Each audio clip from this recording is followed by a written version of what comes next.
For me, this story begins about 15 years ago when I was a hospice doctor at the University of Chicago. And I was taking care of people who were dying and their families in the south side of Chicago. And I was observing what happened to people and their families over the course of their terminal illness. And in my lab, I was studying the widower effect, which is a very old idea in the social sciences, going back 150 years, known as dying of a broken heart. So when I die, my wife's risk of death can double, for instance, in the first year. And I had gone to take care of one particular patient, a woman who was dying of dementia. And in this case, unlike this couple, she was being cared for by her daughter. And the daughter was exhausted from caring for her mother. And the daughter's husband, he also was sick from his wife's exhaustion. And I was driving home one day, and I get a phone call from the husband's friend, calling me because he was depressed about what was happening to his friend. So here I get this call from this random guy that's having an experience that's being influenced by people at some social distance. And so I suddenly realized two very simple things.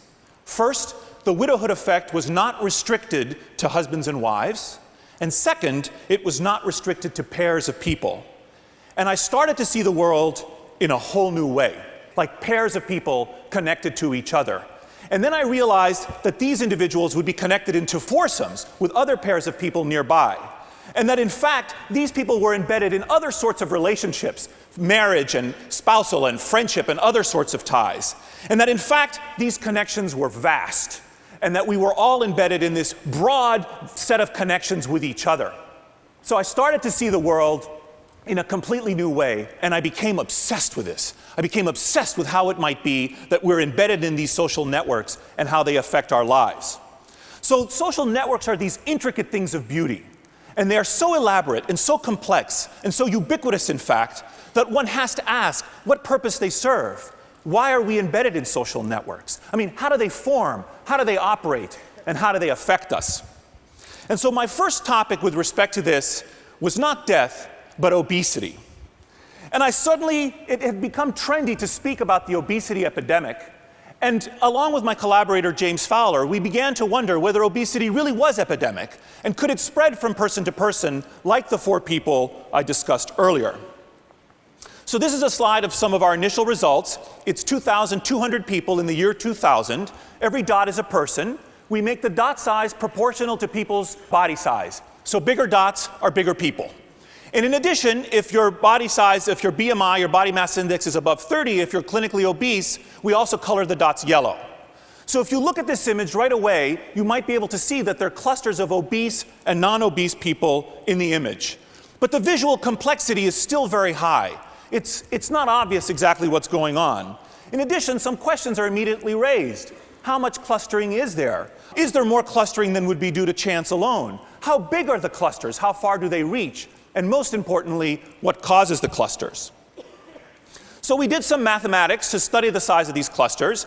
This here shows on the y-axis the increase in the probability that a person is obese given that a social contact of theirs is obese. And on the x-axis, the degrees of separation between the two people. And on the far left, you see the purple line. It says that if your friends are obese, your risk of obesity is 45% higher.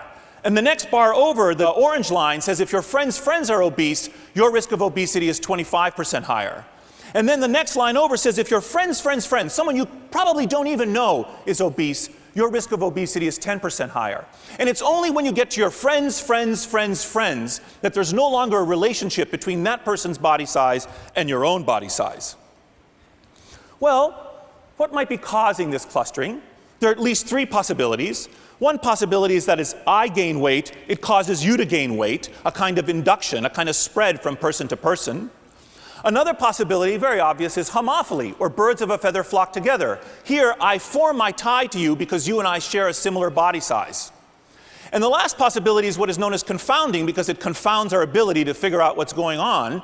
And here the idea is not that my weight gain is causing your weight gain, nor that I preferentially form a tie with you because you and I share the same body size, but rather that we share a common exposure to something like a health club that makes us both lose weight at the same time. And when we studied these data, we found evidence for all of these things, including for induction. And we found that if your friend becomes obese, it increases your risk of obesity by about 57% in the same given time period. And there can be many mechanisms for this effect. One possibility is that your friends say to you something like, they adopt a behavior that spreads to you, like they say, let's go have muffins and beer, which is a terrible combination. But you adopt that combination, and then you start gaining weight like them. And another more subtle possibility is that they start gaining weight, and it changes your ideas of what an acceptable body size is. And here, what's spreading from person to person is not a behavior, but rather a norm. An idea is spreading. Now, headline writers had a field day with our studies. I think the headline in the New York Times was, are you packing it on? Blame your fat friends. What was interesting to us is the European headline writers had a different take. They said, are your friends gaining weight? Perhaps you are to blame.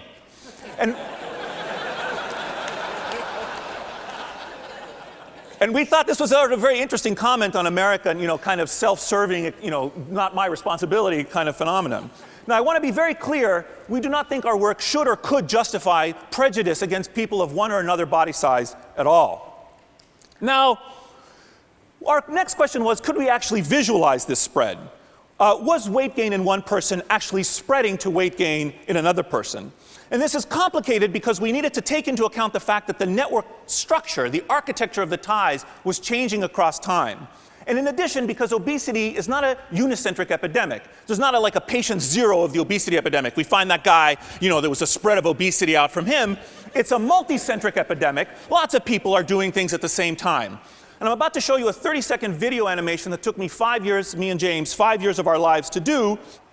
And so again, every dot is a person, every tie between them is a relationship, and we're going to put this into motion now, taking daily cuts through the network for about 30 years.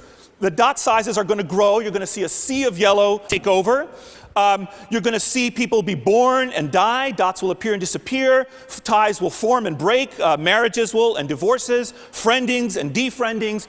A lot of complexity. A lot is happening just in these 30-year period that includes the obesity epidemic. And by the end, you're going to see clusters of obese and non-obese individuals within the network. Now, when I looked at this, it changed the way I see things.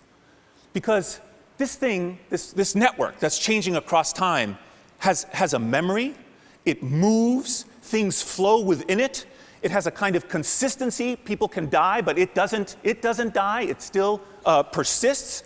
And it has a kind of resilience that allows it to persist across time. And so I came to see these kinds of social networks as living things.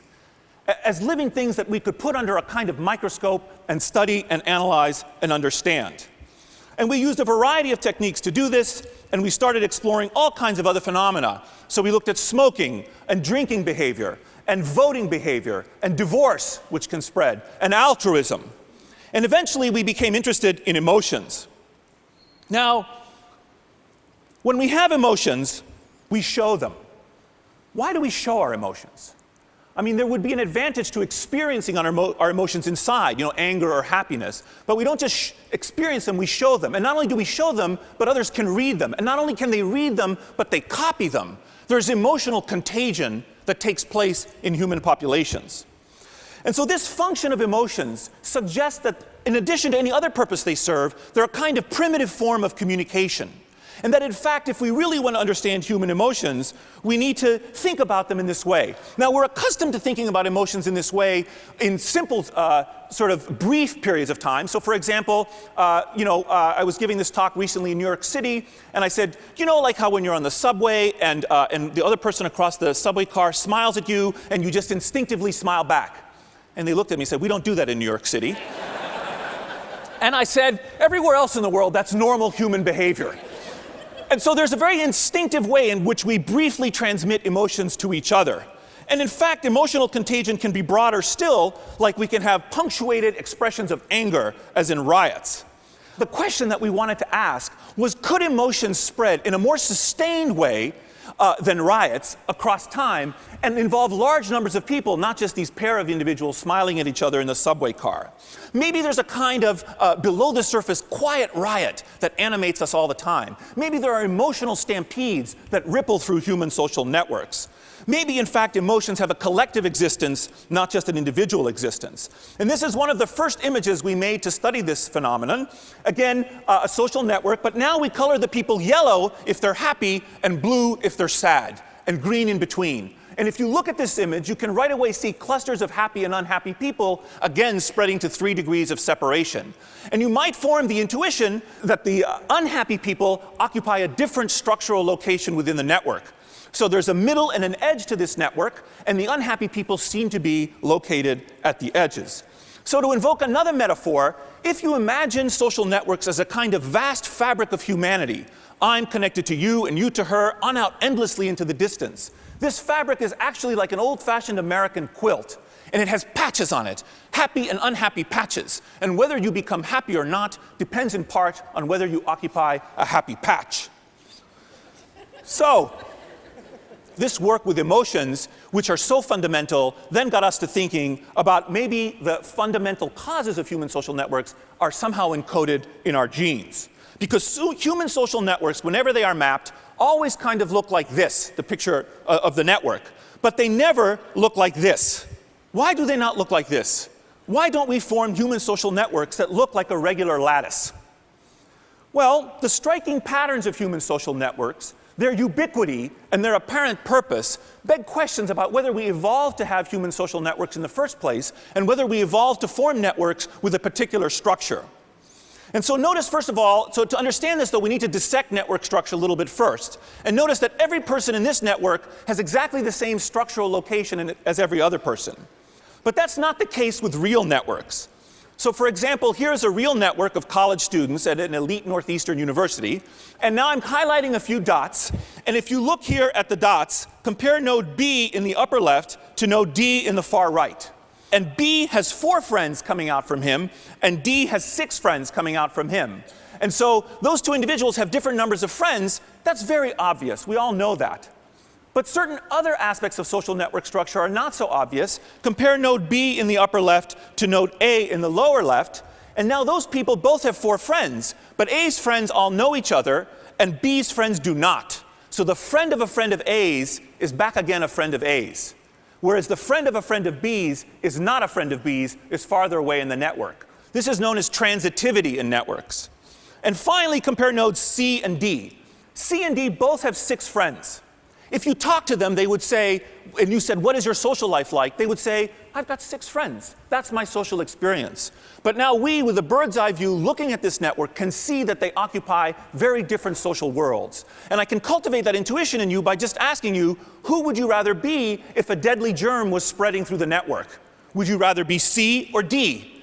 You'd rather be D, on the edge of the network. And now who would you rather be if a juicy piece of gossip, not about you, was spreading through the network? Now you would rather be C. So different structural locations have different implications for your life. And in fact, when we did some experiments looking at this, what we found is that 46% of the variation in how many friends you have is explained by your genes. And this is not surprising. We know some people are born shy and some are born gregarious. That's obvious. But we also found some non-obvious things. For instance, 47% in the variation in whether your friends know each other is attributable to your genes. Whether your friends know each other has not just to do with their genes, but with yours. And we think the reason for this is that some people like to introduce their friends to each other, you know who you are, and others of you keep them apart and don't introduce your friends to each other. And so some people knit together the networks around them, creating a kind of dense web of ties in which they're comfortably embedded. And finally, we even found that 30% of the variation in whether or not people are in the middle or on the edge of the network can also be attributed to their genes. So whether you find yourself in the middle or on the edge is also partially heritable. Now, what is the point of this? How does this help us understand? How does this help us figure out some of the problems that are affecting us these days? Well, the argument I'd like to make is that networks have value. They are a kind of social capital.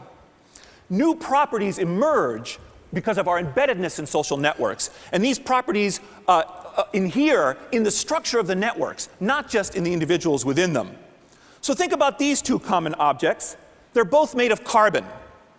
And yet, one of them has carbon atoms in it that are arranged in one particular way on the left, And you get graphite, which is soft and dark. But if you take the same carbon atoms and interconnect them a different way, you get diamond, which is clear and hard. And those properties of softness and hardness and darkness and clearness do not reside in the carbon atoms. They reside in the interconnections between the carbon atoms, or at least arise because of the interconnections between the carbon atoms.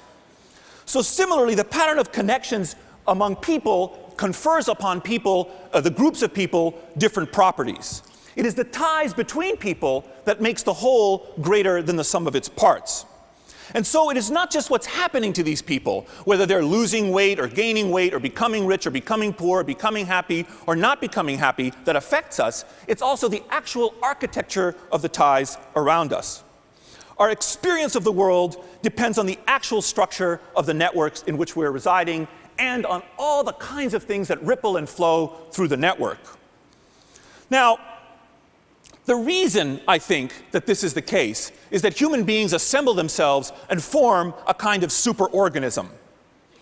Now, superorganism is a collection of individuals which show or evince behaviors or phenomena that are not reducible to the study of individuals and must be understood by reference to and by studying the collective. Like, for example, a hive of bees that's finding a new nesting site, or a flock of birds that's evading a predator, or a flock of birds that's able to pool their wisdom and navigate and find a tiny speck of an island in the middle of the Pacific, or a pack of wolves that's able to bring down larger prey. Superorganisms have properties that cannot be understood just by studying the individuals. I think understanding social networks and how they form and operate can help us understand not just health and emotions, but all kinds of other phenomena, like crime and warfare, and economic phenomena, like bank runs and market crashes, and the adoption of innovation and the spread of product adoption. Now, look at this. I think we form social networks because the benefits of a connected life outweigh the costs. If I was always violent towards you, or gave you misinformation, or made you sad, or infected you with deadly germs, you would cut the ties to me and the network would disintegrate. So the spread of good and valuable things is required to sustain and nourish social networks. Similarly, social networks are required for the spread of good and valuable things, like love and kindness and happiness and altruism and ideas. I think, in fact, that if we realized how valuable social networks are, we'd spend a lot more time nourishing them and sustaining them. Because I think social networks are fundamentally related to goodness. And what I think the world needs now is more connections. Thank you.